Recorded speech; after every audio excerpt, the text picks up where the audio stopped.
She got a lash on her high cheekbone. The bloodline trickled. She soothed her heart, thinking it is just arid, dry air being harsh on her skin. Why would not it? The air was so far away from the sea. She looked around. Nothing except smooth red soil. Not a single green leaf, not a brown stick holding dried leaf. Cool breeze touched her gently, and she had a little comfort. Looking towards dark blue sky, she again stepped forward. Her toes struck something. She looked down. There was nothing except red soil, and then there was bloodline trickling, making her enough uncomfortable to stop her to take a step further. He called her happily. Come, dear, what are you waiting for? And she saw. She saw him going through that transparent curtain, the one which she is not being able to cross, and he is crossing so easily. Stop! She screamed, but in vain. He had gone a step ahead. He turned and gave his hand. She could not take it. She could not touch it. It was beyond curtain. It looked so near, yet so far. His words wavering over the breeze, muffled by the curtain. She could not utter a single word.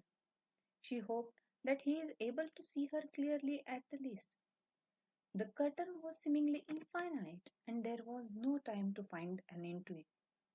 She could sense the high pulsating center behind it. Though it was very far away from him right now, she had little time to complete her tasks. Again she looked around and found nothing. She got disappointed. Looking towards the sky, she half closed her eyes and started chanting her own beloved protection mantras. With her half open eyelids, she started seeing the curtain giving up to her chants. It slickly started dissolving itself in front of her, and she could listen his voice clearly. Oh my, your cheek! There is blood on your cheek! She could listen him wrestling in his back for an ointment. She stopped chanting and yelled at him. Come out, fast, now! And he understood. He got bewildered. He dashed towards her.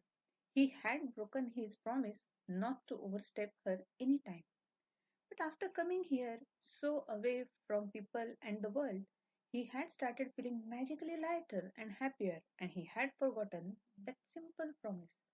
She struggled hard to keep the curtain open.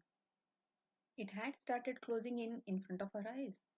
Just in time when it would close, she collapsed, and he was out of the curtain to hold her weak body in his lean hands.